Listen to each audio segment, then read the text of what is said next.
Testing 1 2 1 2.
Evening. Am I on?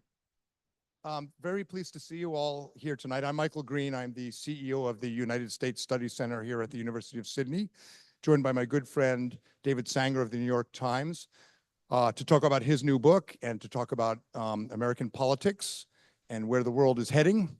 We're gathered, as many of you know, on the land of the Gadigal people in the Eora Nation here at the University of Sydney. And we'll be talking to David about new Cold Wars, China's rise, Russia's invasion, and American struggle to defend the West. David is one of the preeminent national security correspondents of the modern era, prolific book writer, Pulitzer Prize winner, the national security correspondent for the New York Times. He's written multiple books, The Inheritance about the Bush administration, The Perfect Weapon about cyber, and now this book about geopolitics. His books, I'm sure you know, are absolutely first-class reporting. David has an uncanny ability to get senior American officials to tell him everything they shouldn't, except for when I was in the White House, of course. Yeah, I never said anything. We never met, did We we? never No, met. Yeah. But he also understands policymaking in Washington in a way very, very few correspondents do. And the cool thing is not just Washington, but Tokyo, Brussels, Beijing, and Moscow. Incredible access, and he's able to write in a way that captures the strategic and historical moment we're in, but in a you are there kind of style. So I defy you to skim one of his books. Once you get into it, you will not be able to stop reading every word. Really gives you that you are there quality. I first met David, I think, in 1989 in Japan. David was the new New York Times correspondent. I was finishing my PhD research and paying the rent as a stringer for defense news and space news. He was a proper journalist, but we were sent by the Japanese government on a tour of Japanese bases together in a YS-11, if you remember that. It was an old propeller plane built by the guys who designed the Mitsubishi Zero fighter. So not very comfortable. But we had great fun together. I then My recollection is it was also being flown by guys who looked like they had flown the Zeros as well. Yeah, the Hachimaki headbands were a bit off-putting. Then for about 5 years, I was in the White House, and the call I dreaded the most from my boss, Condoleezza Rice, was, David Sanger's on to us, you go talk to him, which I enjoyed. And now we're in various groups, including the Aspen Strategy Group, which meets in Colorado to contemplate what can go wrong with the world in the morning, and then to fly fish in the afternoon and kayak. And David is a superb fly fisherman. So I want to talk about the book. I want to talk about American politics, what it means for Australia. Let me start, David, with the most important question of all. How many trout did you catch in Aspen? Honest answer? 4 or 5. Okay. Yeah. Respectable? I suspect that your son Xander, who's here, outfished me considerably. How many did you get? 6 or 7. There you go. Sorry. I never. A student becomes the master. I should never have put a rod in. Yeah. So let me ask about the book. You've written a number of big books before, usually on topics you're covering. And so you're doing the reporting, you're getting the interviews, you're understanding the policy process and the political debates. With this book, with this quite striking title, New Cold Wars, why now? What was the thing that pushed this over the line where you realize we're in a new era and you're not just covering events as they unfold, but we're in a new chapter in world history? What was it that pushed you to decide this is the time to write about this new epic? Well, I will get to that imminently. First, I want to thank everybody for coming out here and saying how wonderful it is to be back in Sydney, back in Australia. Haven't been here since before COVID. It may have been when The Perfect Weapon came out, which is the book on cyber. And what great fun it is to be here with Mike and with this great family. As you heard, Mike and I go back, nearly 30 some odd years now. And those were really fun days. Being flown around with the failed kamikaze pilot, I could have probably gone without, but the travel was great, and I learned so much from Mike about Japan along the way, and we've been great friends along the way, even if he had to occasionally avoid me when he was in office. Not, it's a occupational hazard. Um, uh, I now cover the White House, as I did in the Bush administration. I covered the White House. I then went off and did a number of big national security projects and so forth. And then when Biden came in, I was told that I was being promoted to go do the job that I had done 20 some odd years before, which tells you about where my career has gone along the way, while Mike has ascended here along the way. But it's a lot of fun. It's a lot of work. The past 4 weeks have been the craziest 4 weeks I have seen in Washington. If you start with, I came back from some book touring in Europe to make it back for the debate, and you sort of knew 3 minutes into that debate that this was a disaster unraveling in front of you.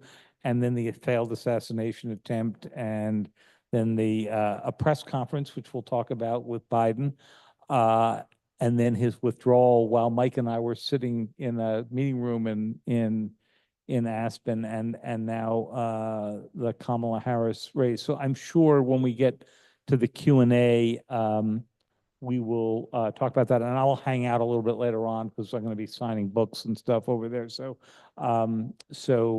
if there are questions we don't get to, I'm happy to take them up.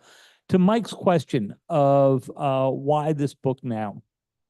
So, after having a great time with Mike and others in Japan for 6 years, I came back to Washington in 1994.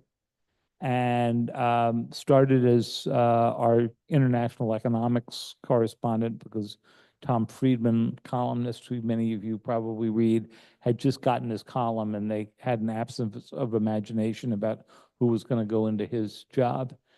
And in my first year there in Washington, now exactly 30 years ago, there was a widespread assumption about the future of the next few decades. And that assumption was captured in the Francis Fukuyama article, The End of History.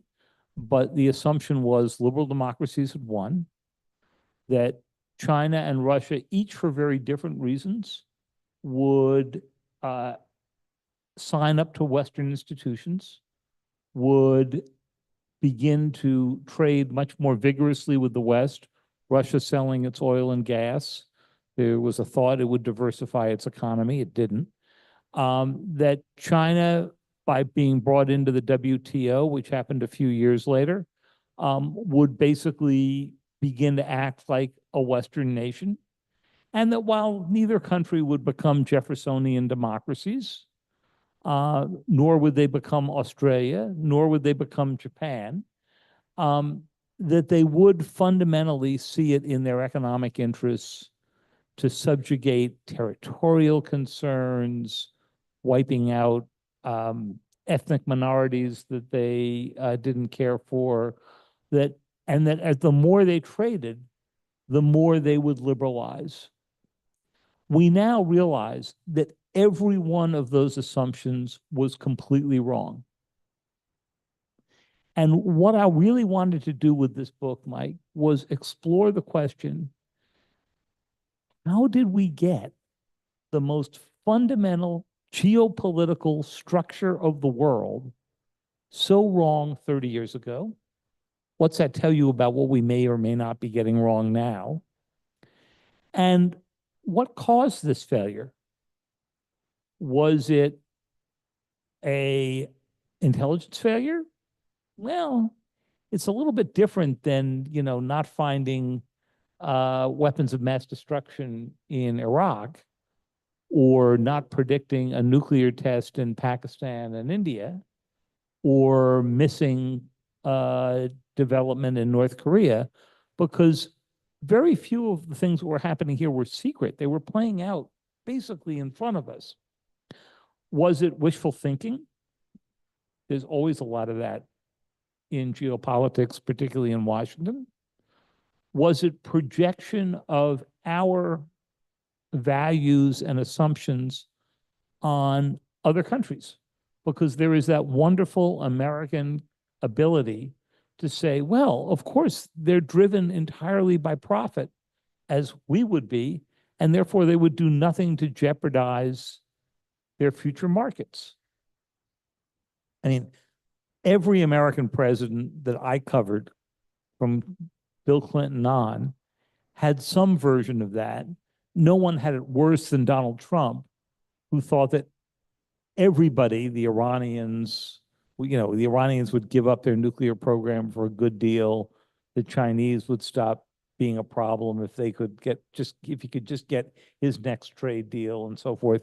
But most American presidents have gone for that, Democrats and Republicans alike.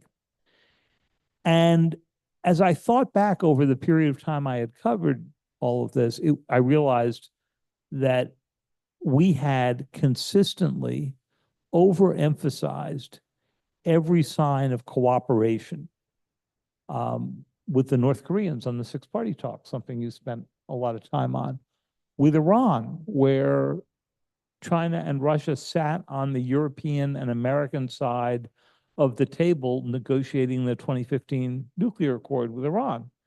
If that accord suddenly was being renegotiated today, which doesn't look quite so likely tonight as we sit here wondering when the Iranians are going to unleash their next round on Israel in retaliation for last week's events. But if it was being negotiated today, I think the Chinese and the Russians would be at the negotiation, but they would be sitting on the other side of the table. So how did we get here? And as a reporter, and there are all kinds of ways to get at this. As an academic, you can get at it and come up with theories and all that. As a reporter, what I really wanted to do was just get out and go back to the people who I had been interviewing, people who I had seen, trips I had taken, and re-interview them and try to get that right. And that's what the book was all about. So our friends at Buccacino will have the books available. As David said, he'll be signing them. And when you read it, if you haven't, you'll see it's basically, David brings you into conversations with Secretary of State Tony Blinken, President Biden, world leaders discussing these questions. And characteristically, they are way too honest with you about what they think went right and wrong. What does this new Cold War look like? And how is it different from the Cold War that some of us remember? Well, you'll notice on the cover here, it says New Cold Wars with an S. And that was quite deliberate. And we can talk later about whether that's a right analogy. You may remember at Aspen, there was some discussion about whether, does this era resemble more the interwar period, which Condi Rice, your old boss, argues. Today, with a group of students here at Sydney, very impressive students here at Sydney, we were talking about whether this era resembles more the clash of empires of the 1700s and 1800s. And there are elements of all of these. But the reason that it's called New Cold Wars is that the old Cold War we had a singular enemy, the Soviet Union. It was largely a military competition, and within that, it was largely a nuclear competition. And while it was terrifying, think the Cuban Missile Crisis, all of us Americans grew up watching On the Beach, and all we wanted to do was go move to Melbourne. Still sounds like a pretty good idea. And not as good as Sydney. Well, just for the record. I think the restaurants are better here. Yeah. But the old Cold War had the characteristic that we understood the other side and they understood us. Even in the nuclear realm, we had a theory of mutually assured destruction. We knew who in the Soviet leadership had launch authority. They knew who had launch authority in the United States. Each one had a big red phone on their hotline on their desk eventually. So there was a way of communicating. We sort of knew where the rules were, what you could go do, what lines you could walk up to, all that. The other thing was we were not dependent on the Soviet Union for anything. Well, that's not true. We were dependent on the Soviet Union for good caviar and good vodka, right? Two things that Mike and I would never want to go give up. But if you had to live without it, you could, right? In the new Cold Wars, Russia and China are coming together, exactly what Nixon and Kissinger were trying to prevent with the opening of China in 1972. The dynamic of having three superpowers at work is vastly more complicated than just having two. We are highly dependent on one of those suppliers, the Chinese, although they are also highly dependent on us for semiconductors, for all kinds of technology, and we can get to this later on for TikTok on your phone, a significant issue along the way. They are highly dependent on us for the design material and the equipment to make the most advanced semiconductors. And a lot of the book goes into Taiwan, where those are made, and takes you inside Taiwan Semiconductor, the biggest company in Asia, and many would say, I think, the most important company in the world. Those differences are huge, and they make this era not only far more complex than the old Cold War, but I would argue far more unstable and far more dangerous, because we don't have hotlines all around. When you have this three-way dynamic, you have a bigger chance of making major errors along the way. We don't have the kind of communications that we had. We don't understand where everybody's red lines are. That's why in Ukraine, we would get so freaked out in the United States every time Vladimir Putin threatened to use a tactical nuclear weapon. People never threatened in the Cold War to just use a nuclear weapon against a non-nuclear state. We've had that happen repeatedly in the past 2.5 years in Ukraine. And believe me, the Chinese have noticed. And the last element of it is we have countries, Australia included, that aren't quite sure they want to go sign up to a simultaneous confrontation with Russia and with China. Obviously, for Australia, China is a very big market. Same is true for the Europeans. So their interests and the US interests are somewhat different, even if we've all got this incredibly tight Five Eyes alliance. Let me go back to the historiography, the periodization of the book. Why now? How did we get here? By the way, we'll do a little bit more geopolitical broccoli, and then we'll give you the sugar-filled pavlova that is American politics. But you have to eat your geopolitical broccoli first. So were we really naive? I mean, Clinton administration, Defense Department, Bush administration, White House, we were building up alliances. I was hired into the White House as a Japan-Korea expert, not precisely so that it wouldn't be China experts, it would be allies experts running Asia policy and so forth. So Clinton, Bush, Obama all hedged, all built up alliances.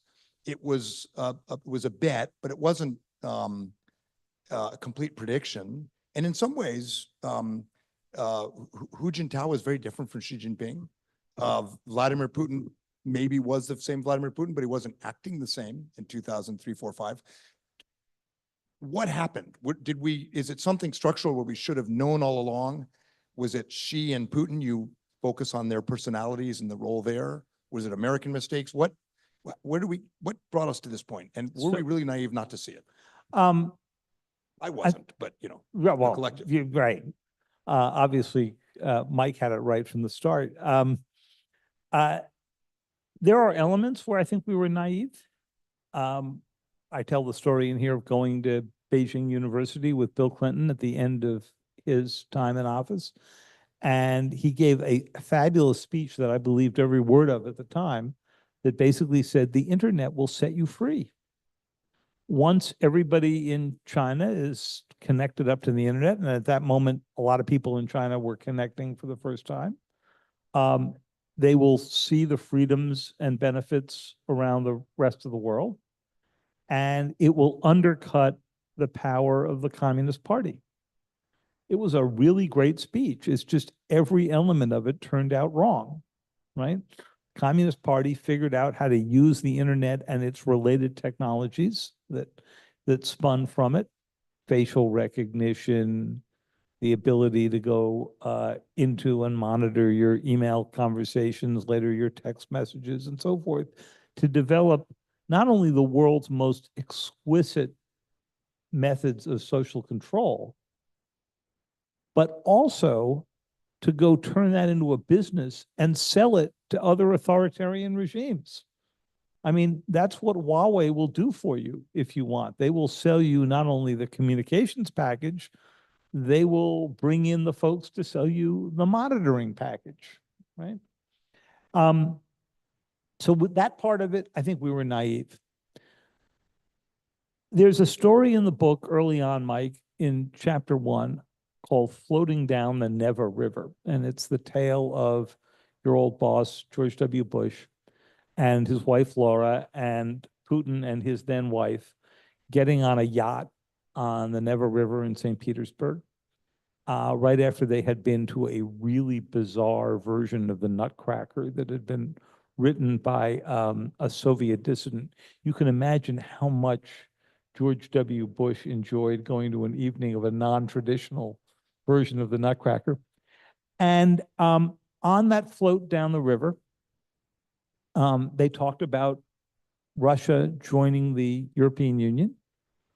They raised the possibility that one day Russia might join NATO, the alliance created to contain the old Soviet Union. I mean, today this sounds crazy, but it seemed completely possible. And as I've gone around the world doing this kind of talk, I've had in New York, Richard Haas, the former head of the Council on Foreign Relations, say, yes, I was assigned to write a memo about how we would get Russia into NATO. And then I went to London and was interviewed. Mike's role was being played by a former national security advisor who said, yes, I wrote the British equivalent of that same memo. So this was the widespread thought. So when did that go wrong? I don't actually think that during that float down the Never River, where, by the way, dinner was being served by a kind of lurking guy in the background that I realized when we got the photographs later was Prigozhin, who went on to go fix the 2016 election and try to fix the 2016 American election and then create the Wagner Group and then march on Moscow. So all the characters are lined up together. But I think by 2007, Putin had decided that his greater bet was to act as a disruptor, not as a joiner of the West, where he thought he would simply be rolled over until somebody could do a color revolution on him, right? And so at the 2007 Munich Security Conference, he gave this firebrand speech that just shocked everybody, that said, there are parts of Mother Russia that have been wrested from our control that need to come back. And what he was describing when he said Mother Russia was not the Russia of the Soviet Union. He thought the Soviet leaders were idiots who gave too much autonomy to the other Soviet republics, but the Russia of Peter the Great. And I've only been in Putin's office once, but there are no pictures of Stalin and Lenin around there. There's a big bust of Peter the Great. So there's no question who he thinks he is reincarnated. By 2014, he took Crimea, and President Obama said, I'm not going to war for a part of Ukraine that until 1957 or 1958 was part of Russia. It took a year for the United States and its allies to put together any significant sanctions. And the following year, 2015, Angela Merkel, then still the Chancellor of Germany, signed the Nord Stream 2 agreement that brought oil from and gas from, mostly gas, from Russia around Ukraine, so it got none of the revenue, and into Europe. And she declared that Putin was a reliable supplier. So it was clear to Putin by 2015 that he was not going to pay a serious price for taking territory. And so why wouldn't he conclude in 2021, late 2021, after he met President Biden just once and realized this was a guy who really wanted to pull out of Afghanistan? He thought, no one's going to challenge me. Every signal we sent across administrations, Democrats and Republicans, I think reinforced his thought that no one would stand up to him. Now, he got it wrong, but I don't think he came to an unreasonable conclusion. Xi's another story. We'll talk about him in a little bit. Was that the trip when President Bush said he looked into Putin's eyes and saw his soul, or was that an earlier? It I'm trying had to been an remember. earlier Yeah. one. And so you asked about naive? Yeah, right. Yeah. So It prompted John McCain, Senator John McCain's best line ever when he said, "I looked into Putin's eyes and I saw three letters, K, G, and B." yeah. Um, I missed McCain for that reason. Yeah. yes. I wasn't going to ask about this, but you've prompted me to. You're pretty critical of President Biden for framing this new era as a contest between autocracies and democracies. But in describing what changed for Putin and in many ways you talk about the colored revolutions. Right. And Xi and Putin were both convinced these were the dark hand of the CIA or the National Endowment for Democracy or the U.S. Study Center or whoever. But the reality is they were largely spontaneous. The people were adjacent to a democratic and free and prosperous Europe, or in Asia, the democratic and free Korea and Japan and so forth. The U.S. government's not that good. It was people yearning for things that the autocracies did not want them to have. That's So right. is Biden wrong to frame this as a clash between autocracies and So, democracies? so on the first part of your question, the U.S. didn't start these color revolutions, but certainly when they started them, we came in and supported them, right? And the U.S. also stepped in. There was a moment in the book where Hillary Clinton, as Secretary of State, publicly said that Putin had fixed a legislative election in Russia. She was 100% right. But Putin was so outraged that an American would step in and question that I'm fairly well convinced, I could never prove it, that this was the beginning of his, you want me to work on fixing elections? I'll show you how I'll fix elections. That was 2 years before she ran, and Russia began doing what it did in 2016. To the second part of your question, which essentially is, if the U.S. didn't fix it, why did Putin sort of grab onto this? We supported each of these. We said democracy must rule here. We helped at times finance things like, the internet in a box, which we would give, State Department would give to dissidents so they could communicate with each other. And of course, we supported the right of countries that used to be part of the Soviet Union to go off and join NATO. Now, I don't think we could have done anything different. I don't think you could have said to Poland or Lithuania or others, if you want to join NATO and you meet the criteria, you can't join because it'll anger the Russians. But he took all of these together as signs of a U.S. plot. To the question of why was autocracy versus democracy, so Biden adopted this a lot and said it very frequently in his first year, starting with his first press conference. You have not heard him say it again in a year, and you have never heard Kamala Harris say it, interestingly.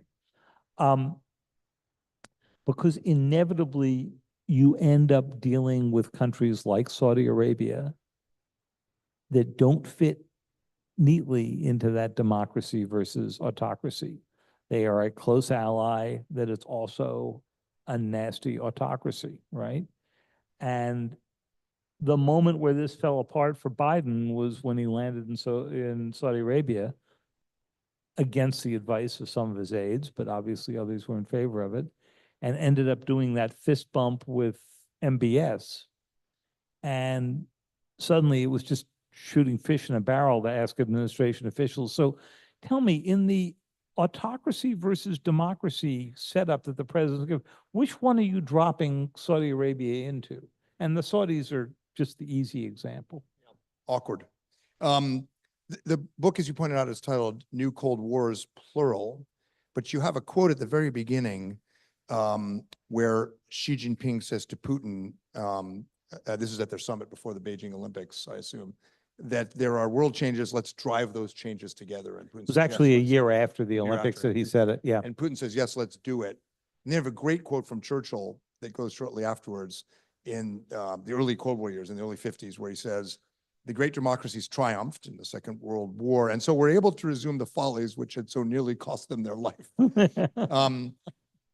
Talk a little bit about the Xi-Putin no limits partnership, Right. because isn't it a Cold War? Aren't these two, the Chinese are supporting Russia's war effort, not with direct weapons, but with all the technology that they need to keep their defense industry going, not just for the Ukraine campaign, but beyond. The BRICS, the Chinese have invited in Iran. Is there a wedge strategy possible? Is there a way to divide Putin and Xi, or is this the new reality? So it's a really great question. And this is, time moves on and news moves on so fast that we sometimes need to sort of just reset ourselves. When the Biden administration came into office a mere 3.5 years ago, most members of the administration, including Biden himself, did not believe that the Russians and the Chinese could get together. They just had too much of a history of hating each other. Okay. And by the way, that was believed by many Republicans before. Mike Pompeo once gave me a long talk about why these two would never get together. I asked this question at a press conference in late 2021, early 2022 of President Biden, and he told me why he thought that this wasn't real. Well, by late 2022, early 2023, it was clear it was getting deeper and deeper. Putin and Xi have now met each other as presidents more than 40 times. They refer to each other, I'm sure it's not true, as each other's best friend. It is a relationship of convenience. It's flipped from the old Cold War, because when the Soviets used to go visit Mao in the old Cold War, obviously it was the Soviet Union that had all the money and all the influence, and Mao was running a pretty backward agrarian society. Now it's the Chinese who have all of the top advantage there, and that can't be easy for Putin. I would not call it an alliance. I would call it a partnership. What has happened, though, in the past year and a half is exactly what you described, Mike, that they have come together over the war in Ukraine. They have gathered two partners, North Korea and Iran. The North Koreans have provided millions of rounds of artillery for the Russians to use in Ukraine. Half of it doesn't work, but that's because it's North Korean, The Iranians have provided the drones that have been absolutely critical, and have now built a full drone factory inside Russia that is Iranian produced. The Chinese have been warned by the US time and time again, we better not catch you providing weapons. They look at us and say, well, wait a minute, you're providing weapons to the other side. Why do you get to set the rules? But instead, they have been providing technology that helps make up for the US embargoes. So you have now seen in 3 years' time the development of a Russia, China, North Korea, Iran axis of production and resistance to the US and its influences. And this has breathed new life into the Iranian and North Korean regimes. So it's pretty real. And as we were discussing at dinner last night, at Biden's last press conference, the one he gave just before he pulled out, I asked him because I had asked before if he thought this was coming together. I asked him, does the United States have a policy now of trying to divide Russia and China? And while he wound around for a while and I had to drag him back to the central question, he ultimately said, yes, we do, but I'm not prepared to talk about its details, which suggests that some element of that effort is probably covert. Let's transition from the broccoli to the sugary, unhealthy dessert. Yeah, it's pretty good. I mean, I can't believe you went 45 Yeah. minutes without asking about, right? So the interviews you do with Tony Blinken and CIA Director Bill Burns and the president and European heads of state all point to a pretty well-informed, thoughtful, balanced, strategic, honest assessment of where we are. And then there's American politics. You describe this contest as unlike the Cold War because of the dependence on China, but also the size and breadth of China's power and the sort of recklessness of Putin's. But you describe the U.S. as what you call a super magnet. So if the U.S. wants to build alliances, it can and has, AUKUS, the Quad, and so forth. But then you raise some real questions about whether the political system right now in the U.S. is up for this new era. Why don't you say a little bit about that without depressing us too much? Oh, I can talk a little bit about this. I can't make any guarantees on depression. So what's the essential core of the Biden approach to the world versus, say, the Donald Trump approach to the world? The essential core for Biden, who's fundamentally an institutionalist, is that our power comes from our alliances, our network of alliances. And that powerful as the United States may be militarily and economically, as the world gets bigger and the US shrinks as a piece of that, our allure is our ability to put together allies in a way that China and Russia and other countries cannot. And Australia is obviously key to that. And I have to say, when you think back about Biden's term, I think history will treat him pretty well, in part because the economic growth has been so great. You wouldn't want to think about the stock market the past 2 days, but until that time, job growth has been huge and so forth. But I think if you asked him, what's the one thing you're proudest of? He would say, putting together the alliance to help defend Ukraine and sewing together the alliances in the Pacific, where we've never had a NATO, but we're now closer to having something that looks like a NATO than we've ever been, which is got the South Koreans and the Japanese to unify to a great degree on confronting China, something that, you know, you spent a good part of your career trying to get done. I think Biden made a lot of progress on that, thanks in part to our friend Kurt Campbell. So that's one. The second part of what Biden has done is he has managed to get the Europeans to think about China to a degree that they really were not 3 years ago. You know, the Germans used to think of, when they would think about China, they would think about they're the biggest market for luxury cars. Now they're beginning to think about the pernicious influence of having Huawei networks sitting in your national systems, Chinese software supply chain concerns. And one of the global concerns we've all had is about the Chinese cyber activity, which the Australian government issued a warning about just a week or week and a half ago.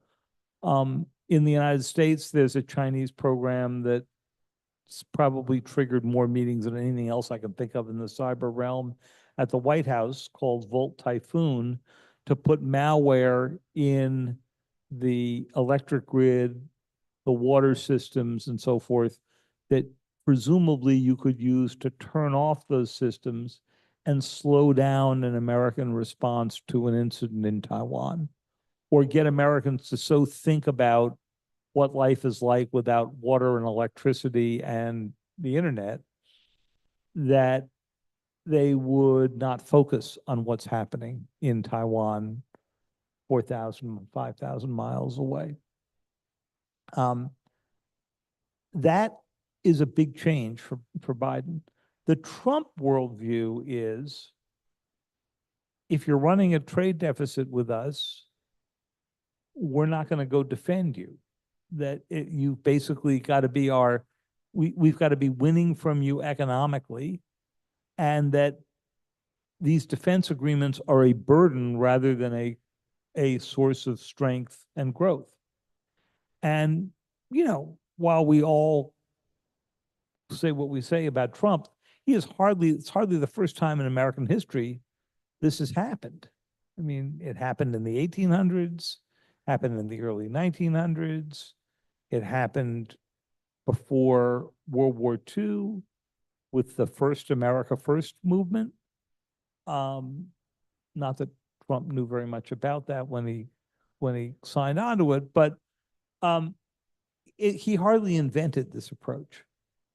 You were the first person to interview Donald Trump about foreign policy in his presidential campaign in 2016, and he described his worldview, and you said it sounds an awful lot like the America First movement, which was the Charles Lindbergh isolationist movement before World War II that was aimed at keeping Americans out of the war. And in Europe, by the way, Americans were actually quite prepared to fight Japan in those days, but the isolationist movement, and he had no idea what it was obvious, but he loved the sound of it.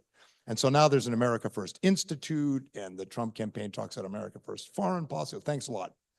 So my colleagues at the Times tell me that being the first one to mention America First to Donald Trump will be engraved on my tombstone. But my favorite story about this is it came up at the end of a long interview that Maggie Haberman and I were doing with Trump in 2016, spring of 2016. And I only mentioned the America First thing because he had been so all over the map that I was trying to come up with one theme that would describe his foreign policy that would enable me to just get a story written for the Sunday paper. And he immediately said, "Oh, I like the sound of that." And I sort of thought, "Oh no." Okay. So then two days later, the Sunday night after this happened, he began shouting America First. I think he would have gotten there anyway in a few months at some point, but he started shouting this at a rally. And the next morning I had the TV set on as I was making coffee, and they were running clips of this America First thing. And my wife came down and I poured her a cup of coffee, and she stared at the TV set.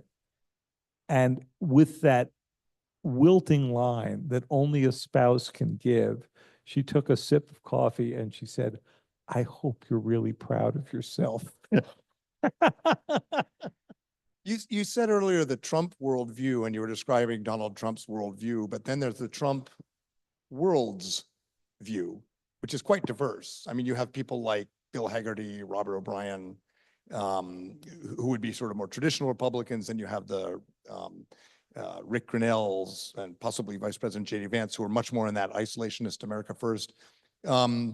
What do you think? It's hard to know. It's going to depend on people, and he would have to win. But what do you think a Trump 2 looks like? Because it was in 2017 in the Trump national security strategy that they said we're in an era of geopolitical competition. They were the first ones to actually acknowledge, little hard-edged, but they were the first to acknowledge officially what you're describing in the book. That's right. So what do you see coming? So in the book, I actually spend a lot of time talking about H.R. McMaster, who wrote the national security strategy that basically for the first time said, no, terrorism is not our major challenge right now. Our major challenge right now is two revanchist, revisionist powers, the Russians and the Chinese governments. He wrote that national security strategy. I was hard pressed in our interviews to find anybody who could tell me that the president had read his own national security strategy. And when he went out and announced it in the Rose Garden on the days that they released this thing, he actually got it backwards and started talking about terrorism, okay? Which gets to the central point. You are looking at this, Mike, like, okay, there's this group of sort of traditional Republicans, and then there's this group of MAGA America first hardliners and all that. I don't think that when Trump looks out at his potential appointees, that's his first criteria. His first criteria is loyalty to Donald Trump. So, he would take somebody who might disagree with his America first approach as long as they agreed that he had actually won the 2020 election and that, the votes had been fixed against him. And I think that's the difference between the last Trump term and the next one, if there is one, because in the last Trump term, you may remember that the initial appointees included people who he thought looked the role. He said, Rex Tillerson, the former chief executive of ExxonMobil, big tall guy with white hair, looked like he was out of central casting for Secretary of State. And he was really proud to have appointed him until a year later when he fired him and called me up and said he was dumb as a rock.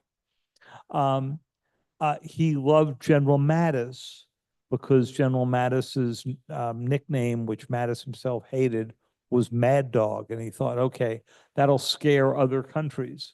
But then Mattis told him that pulling out of the Iran deal was a really dumb idea. And they split on that and many other issues, and Mattis was gone. In the next term, I don't think you're going to see this group of sort of traditional Republicans come in, because the people he's going to appoint are going to come from the true loyalists. They are not going to be people who might be a dampening effect on Trump. We're going to disagree on this one because I think I couldn't do it, but I think there are members of the Senate and others who are willing to say he won in 2020. But that reduces significantly the number of people. So basically, I'm glass half empty and your glass just plain empty. Yeah. So we'll have to see. Were you surprised? You and I we're allowed to say who, right? Because you published it. Yeah. You and I were with Senator Coons, one of President Biden's close friends, and a few others when the word came in that he had withdrawn from the race. Were you surprised? I wasn't surprised that he got to the decision. I was surprised that he got there relatively quickly. Look, he had everybody in the Democratic leadership telling him that it was time to get out of this race. The problem was they feared, and they may turn out to be right, that what the result of Biden pulling out would be chaos in the party, and that we would be heading to a convention in 2 weeks in Chicago, 2.5 weeks in Chicago, where there'd be an open battle for the nomination, and all these different factions of the Democratic Party, the progressives, the labor groups, the more conservative Democrats would be battling for who would be the nominee, and all you would see would be chaos, not a theme. Well, it turned out that was wrong, and that Kamala Harris did an extraordinary job of wrapping up the support she needed in something like 48 to 72 hours. I mean, it was clear he made his announcement on a Sunday. It was clear by Wednesday that nobody was going to challenge her, which we would not have bet on that Sunday. And by the way, that was just 2 weeks ago. Feels like 2 years ago, doesn't it? Yeah, doesn't it? So now what are we seeing? She's had a nice bump in the polls. Most of the polls are essentially tied. In some of the battleground states, Trump is still ahead, but in 2 or 3, she seems to be ahead. All of these margins are within the margin of error, right? So we don't really know where this is going to stand. And we're waiting to see her vice president, who seems almost certain to come from the more centrist part of the party. We were guessing we might find out as we were on stage, but it's not Turns out yet. Do you want to make a prediction? And then you can correct it at Buccino in 2 days. Yeah, absolutely. I think that a lot of people believe that Shapiro, the Governor Shapiro of Pennsylvania, will be the choice because she really needs to win Pennsylvania.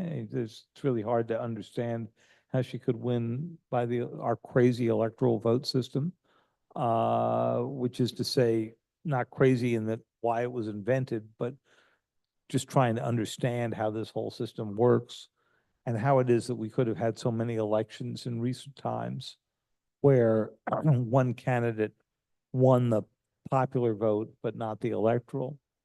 So I think that's a significant possibility, but you had a visitor here to the We US, hosted, some of you may have been there, we hosted for a day Governor Tim Walz of Minnesota, right? who Well, I was think 'cause- incredibly impressive. We brought a group of tribal leaders to meet with Aboriginal leaders, indigenous leaders here, and he was former football coach, highest ranking non-commissioned officer in the US National Guard, and the nicest guy you'll ever meet, and a real communicator. He's the guy who came up with the term, which is now everywhere, that the Republican candidates are just weird. Right. And I think you would he's- have thought somebody would have thought of that before, but yeah. he coined it. So I communicate. think he's going to be I would say it's a coin flip between those two, and that a lot of this has to do with what the personal chemistry is going to be between Harris and Shapiro, Harris and Walz. I think at this point it's pretty clear that he's not going to pick the senator from Arizona. Why is that? Well, first, Mark Kelly. Mark Kelly. Astronaut. First of all, if she picks him, the governor of Arizona gets to designate a next senator, and the governor is a Republican, so they'll lose a seat in the Senate. They can barely afford to go do that. I'm not sure he brings a lot of electoral votes, and I'm not even sure he could bring Arizona.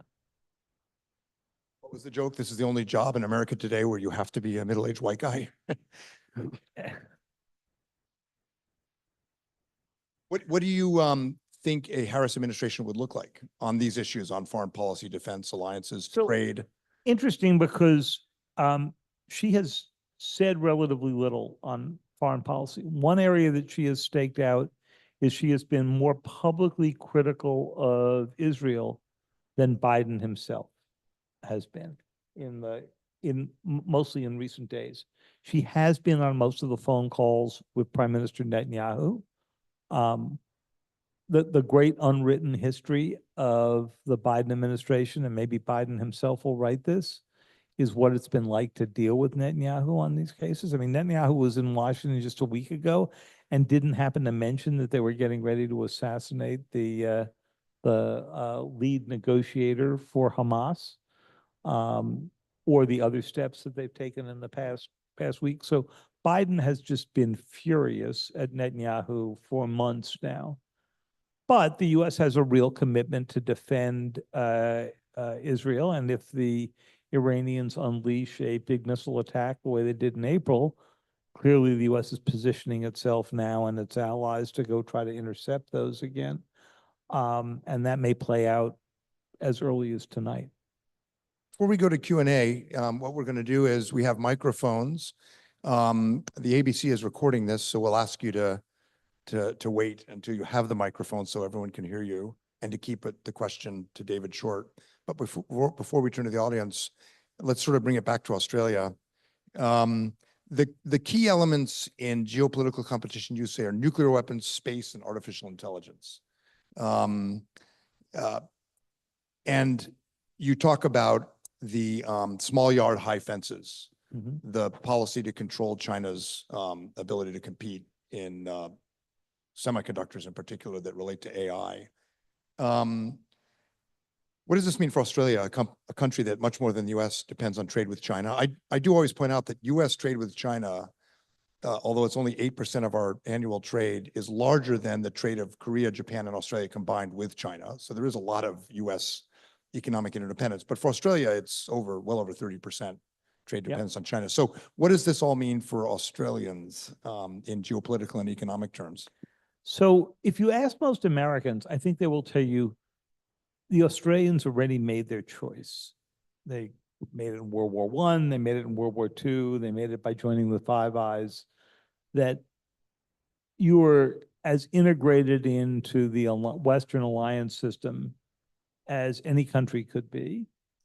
And obviously your values, your democratic values and so forth, align much more with the United States and with Europe than they do with Xi Jinping's China. And that's sort of a hard thing to argue with that. I think the question for Australians is, by doing projects like AUKUS, first of all, does it break the bank? Well, yeah. What is the thinking is $400 billion, is that right? Over the lifetime. So it's a bit, it's marginally more than the diesel subs would have been, but it's a lot of money. And Mike, you've been in Australia now a couple of years, but from your years in Washington, how many defense programs did you see that came in at the predicted amount? You want a rough percentage? Yeah. 0 point. Yeah. The usual rule of thumb is take the number you're given and multiply it by 2 or 2.5, and you'll be there. So it's a big financial commitment. It's a big technological bet, because there are now a lot of people who believe that one of the things that generative AI is going to bring about is an easier ability to track even the quietest submarines. And so it's possible by the time these things get built, we've got an entirely different problem in the Chinese ability to go at them. But I think your fundamental concern is you may get drawn into a conflict between the US and China that you don't want to be drawn into. And that's, former Prime Minister Keating's basic argument and so forth. And there is that risk. On the other hand, I think the US argument is that China is much less likely to go challenge systems in the Pacific if it sees that Japan, South Korea, the Philippines, Australia, and New Zealand are lined up in some close unity, and that they would be more likely to take on the US alone, but less likely to take on that whole group of incredibly powerful countries. My biggest concern about AUKUS is that the timeline's just way too long. That if in fact you're going to make an impression on Xi Jinping's China, this stuff's all got to happen in half the time of the current schedule. And then you're going to have other countries that don't want to sign on to the submarine part, but will do the second pillar. That's New Zealand. Japan will be, in the midst of that, although Japan's doing a lot more now. But what I worry about is the same thing I worry about with the semiconductor strategy in the US, which is it's just too slow for the pace of the advancement in China. Xi has got maybe 10 years left? He's 70 years old. So let's say just to pick a number out of a hat, let's say he ruled until he was 81. I mean, who else could be 81 and running a large country? And I think he's serious when he says that he wants to leave office as the Chinese leader who resolved the Taiwan problem once and forever. It's interesting that you mentioned AI, because Pillar 2 of AUKUS, which is the new technologies which are supposed to fill that gap, are focusing on AI to detect submarines. It's one of the first things they're working on. We have a survey we do every year at the Study Center, and we're about to publish it. I'll give you a little sneak preview. The past 3 years, we've asked about support for AUKUS in Australia. I know 51% each year, 51, 52% support. It hasn't changed. Opposition's 20% or less. But what's interesting is the number of Australians in the poll who say this could get us in war with China has gone up, but support hasn't gone down. So there's some either resignation, reality, or cognitive dissonance in there. But anyway, that's a little bit of a teaser. We'll be publishing the full survey, which is on AUKUS, trade, Trump. Unfortunately, we asked about Biden, but we didn't predict that he would step down. And we'll be releasing that in a couple of weeks. Let's turn to the audience. Politics, geopolitics. We're going to get microphones. We'll start with you up front here. And if we could keep it brief, we'll get more questions in. Just something that you said from the very beginning, how you got it wrong from what the world would look like after the Soviet Union, right to the very end when you failed to predict what would happen if Biden resigned.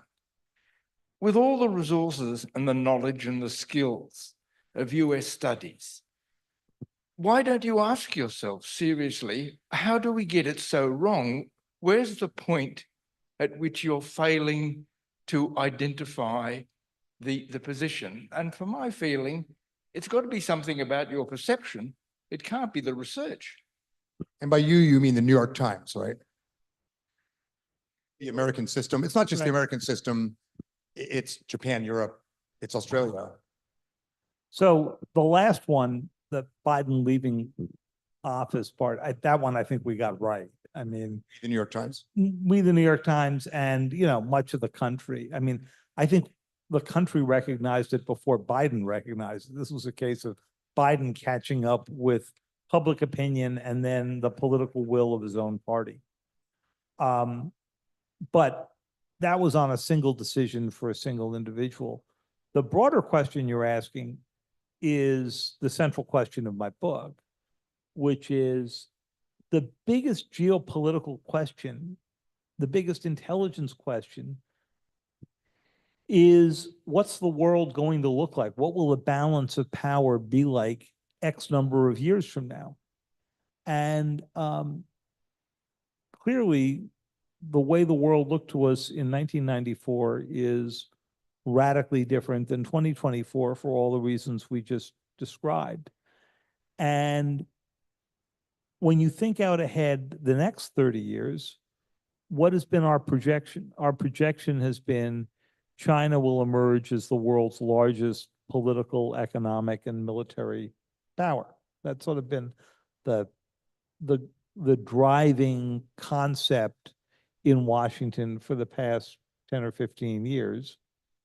And only recently, with China's economic troubles taking hold, have we begun to ask ourselves, could that assumption be wrong as well? Could the world, maybe the Chinese finally are hitting the rocks economically that we had been waiting for the past 20 years and never really happened. And a lot of that depends on big choices that Xi Jinping's going to have to go make. I actually think that China's economic troubles have brought us some time to correct for the mistakes we were making in the past 20 or 30 years, because I don't think that Xi believes that he is in position right now to get into that conflict with Taiwan. I think he believes that he's got more domestic economic troubles at home than he possibly could have imagined going into COVID. Is it possible, David, that for a Xi Jinping or Vladimir Putin, they can look at a colored revolution in Kyrgyzstan or Ukraine, or in this region, the growing distaste for Beijing's rule in Hong Kong, or distaste with one country, two systems in Taipei, and see all that, and an authoritarian system will quickly mobilize, and partly out of paranoia, partly because they can weaponize the economy, take more risks, slow economic growth and prosperity to focus on the urgent national security threat they think they see. Whereas for an open society and democracy, that's a lot harder. It's very hard to tell your public in an electoral system, hey, we've detected this problem and we're going to spend more on defense and less on social welfare. We're going to take more risk. It's going to cost you more to get things at Walmart or at Woolworths, because we're going to, erect more. I mean, it's an awfully hard sell, as Churchill pointed out, even in an open society, even if you had the analytical frame to realize what's coming, isn't it? So I agree with that. I would put two caveats on it. On the first part of it, just because authoritarian systems can move faster than democracies, and they certainly can, doesn't necessarily mean they move correctly. So we started off the pandemic admiring the Chinese for how quickly and fully they did these lockdowns, until one day when they couldn't take the pressure anymore and they undid the lockdown and 1 million people died in a matter of weeks. So that's on their side. On democracy's side, we flail around a lot because of all of the obvious political elements of this. TikTok's a great example, right? This is the first time that we've ever had a Chinese designed piece of software sitting inside your cell phone, where we don't really have any understanding or control over how that algorithm that's running it is run in China. Now, if the worst thing they're doing is looking at Mike's dance moves, I'm really not worried about it. Okay. But if you could use that to subtly affect future elections by the choice of what political exposure you're giving, then, you know, we've got a concern. But the fact of the matter is, because we are a democracy, we are not about to go strip the TikTok app from 170 million US phones, or probably a similar proportion in Australia. How many people here have TikTok on their phone right now? Oh, come on. Well, it's in Facebook. Yeah. It's in Facebook. So even if you don't know, Yeah, my son that's pointed right. out to me, I said, I'm Yeah. not watching TikTok. And he pointed out to me, TikTok shows up in Facebook all the time. For an American audience, I suspect I would have probably seen more hands, right? I'm seeing a question right there, sir, in the leather jacket, if you could. And then we'll go back over to that side and then back to the middle. Thank you very much. I guess I should declare it, David Crow from the Sydney Morning Herald. So thank you for being here, and I'm looking forward to seeing you in Canberra on Wednesday as well. Boy, ever a recidivist here. Yeah. AUKUS has come up a couple of times in this conversation. One of the big questions I think many people in Australia have is, given the possibility of a Trump return to the White House, I guess there may be an assumption that Kamala Harris, if elected, would continue with existing policy on AUKUS. But given Trump's history of imposing tariffs on steel and aluminium on allies and demanding that allies invest more in defence, should Australia be prepared for a Trump scenario where he demands more of Australia on AUKUS and turns the $368 billion into much more than that because he wants Australia to do more? Well, it could well happen, but I guess you would start by saying that you begin with 6 American-made submarines and, you know, rack up how many jobs that is. And, you know, I suspect that's his kind of project, right? So it strikes me that I think AUKUS would probably survive either way. That Now- doesn't work. You can always tell them the French don't like it. And for conservative Right. Republicans, it's Right, and do a few hotels and golf clubs and, you know, we'll be fine. it is yeah, be prepared for all scenarios, I guess. Over here in the back, Janine.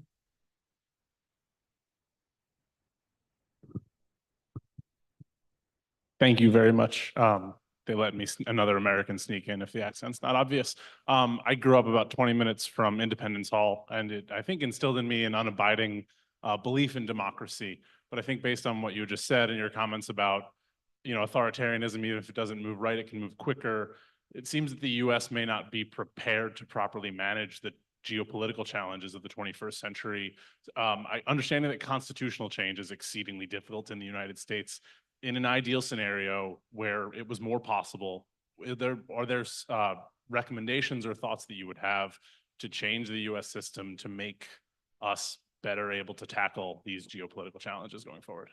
It's a really good question because the fundamental question is our inability to tackle these issues arise from the Constitution, or does it arise from the divisions within the country itself to manage these issues? For all of the geopolitical turmoil that we have seen, there's been almost no discussion in the presidential campaign of serious national security or foreign policy issues other than Ukraine, where the difference is quite clear. President Biden says we're going to support the Ukrainians till we aren't. He hasn't quite said what the end game is. And President Trump, former President Trump, has said he would solve the problem in 24 hours. And the only way I can think of that you do that in 24 hours is have a conversation with Putin to say, how much land do you want? And then go to the Ukrainians and say, let's give them all the territory they're occupying now. And if you don't, we may cut off the funds, which could happen anyway. So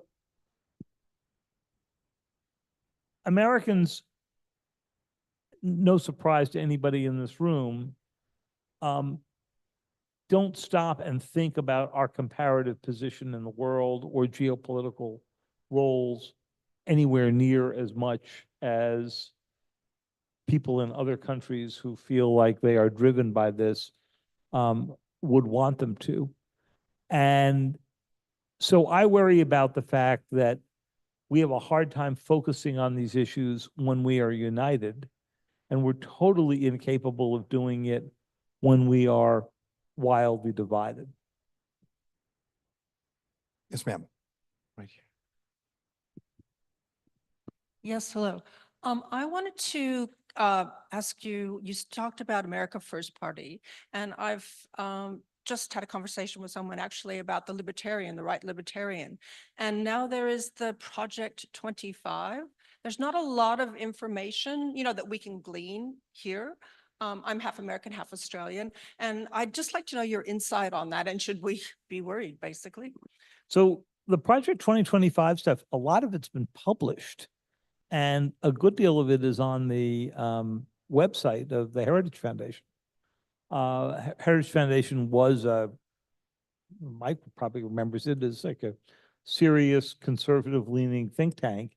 It is now largely an advocacy and sort of preparation for return of the Trump regime time.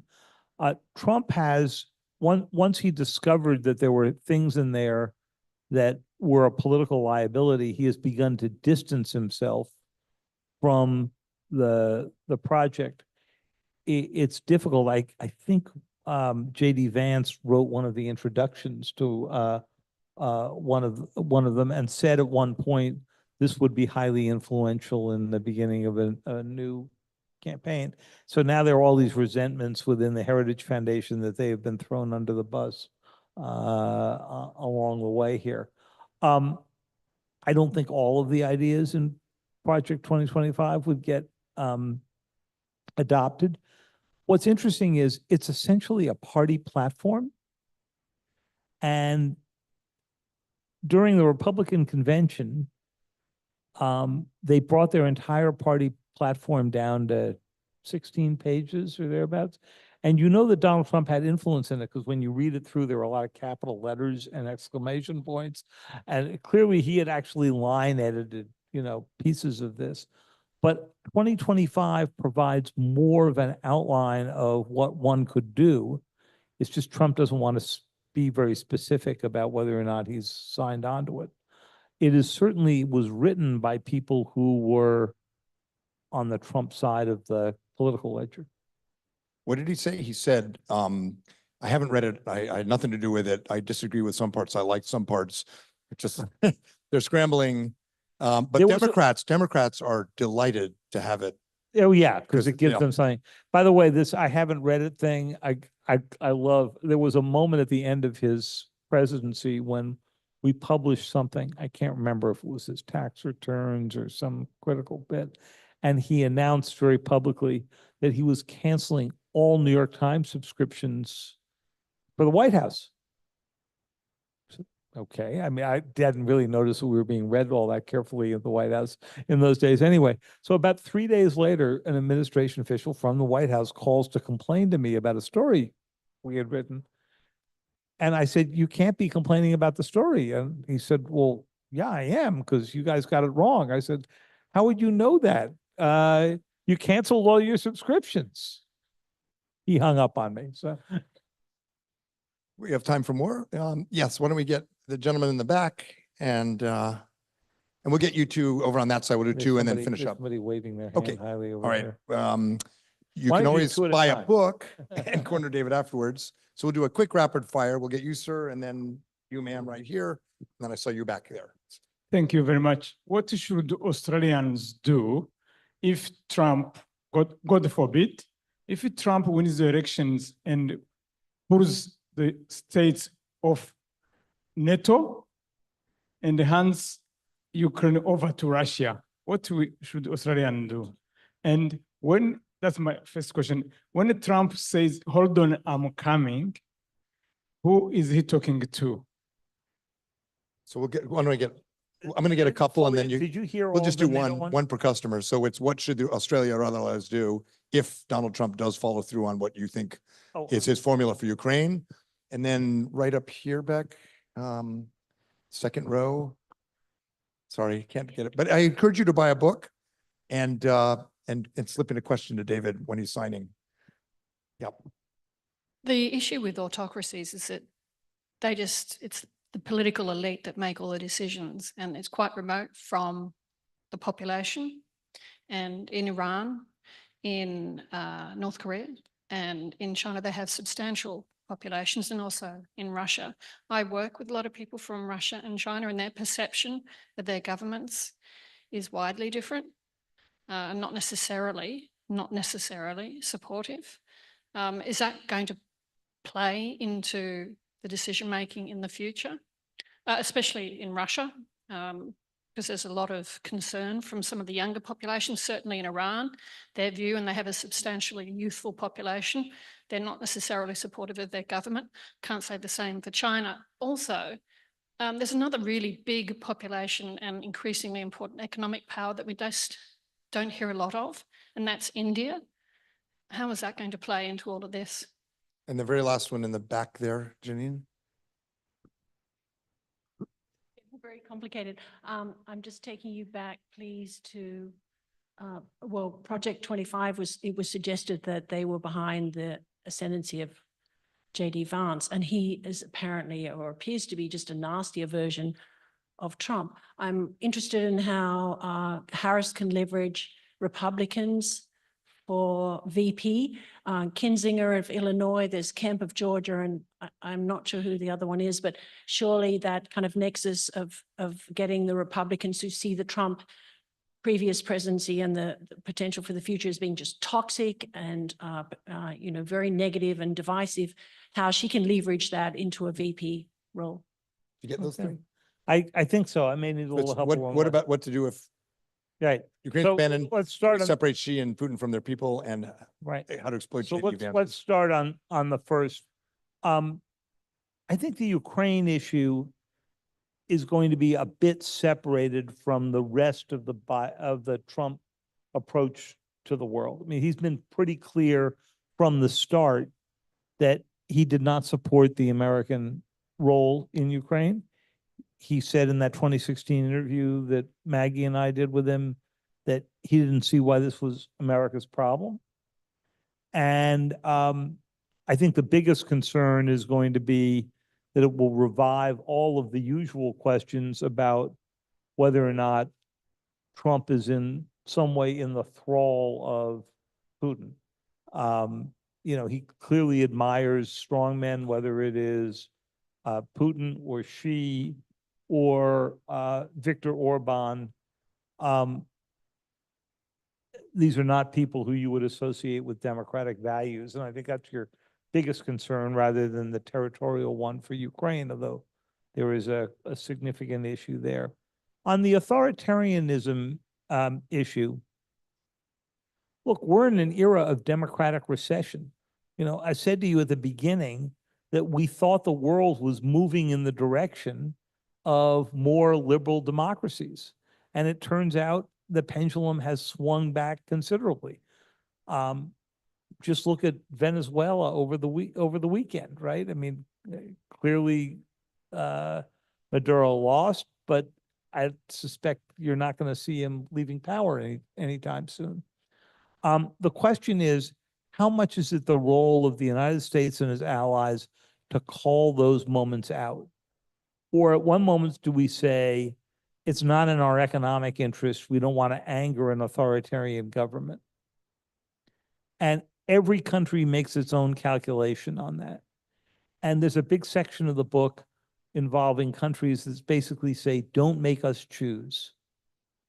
It's a line used to me by a Southeast Asian diplomat who basically said, you're trying to make us choose between China and the United States, and we don't want to go do that.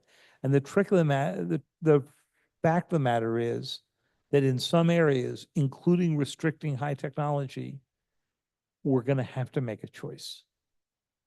It would be nice to be able to go straddle it and keep everybody happy. That's not the way I suspect the world's going to unfold in the next few years. I'm sorry, the last question was on. I think it's an easy one. Can Vice President Harris exploit J.D. Vance's flip-flopping on Donald Trump? So, Vance was picked at a moment when President Trump thought that this was not going to be a hard election. And he ended up picking somebody who was as or more MAGA than he is, and probably more of a true believer than Trump really is. And suddenly the candidate switched on him. And now his big concern is that he needs to be able to pick up some people in the middle because there's been something of a momentum toward Harris. And the big question is, if he had known a month ago that Biden would drop out, would he have actually picked J.D. Vance? We'll never know the answer to this question, but my suspicion is he probably wouldn't have. That what he did was he sort of doubled down on the MAGA movement and gave himself a successor, when now he probably thinks he needs somebody more moderate to win over those battleground states. So he did not have perfect information about what race he'd actually be running at the time that he picked Vance. So I encourage you to buy the book. I think you really find it hard to put down. I think the thing that might strike Australian readers the most is you're not saying that America is overreacting to Russia and China. No. You often hear that in discussions here, and you're saying no, it's actually a real challenge. What I worked on this book with a terrific young researcher named Mary Brooks, and we traveled the world reporting this thing out. And I think what's the most interesting thing to me is not simply that the United States and its allies had different perceptions of Russia and China. It's that while we were working on the book, which was essentially a period of 2.5 to 3 years, those perceptions changed dramatically in Europe. And they changed dramatically in Japan and South Korea. I'm not sure they've changed as much here. Now, I'm speaking with the fabulous expertise of having been back in Australia for all of 48 hours. Okay. So, my view may well be changed, but it does strike me that what I'm hearing from Australian friends today sounds more like what I heard from European friends 2 years ago. So we're going to let David get over to the table. I know people want to intercept him, but we'll let him get to the table and then he'll sign books. Thanks to our friends at Bookachino. But before we let him go over there, let's give a big thanks to David Sanger. Thank you. That's bad.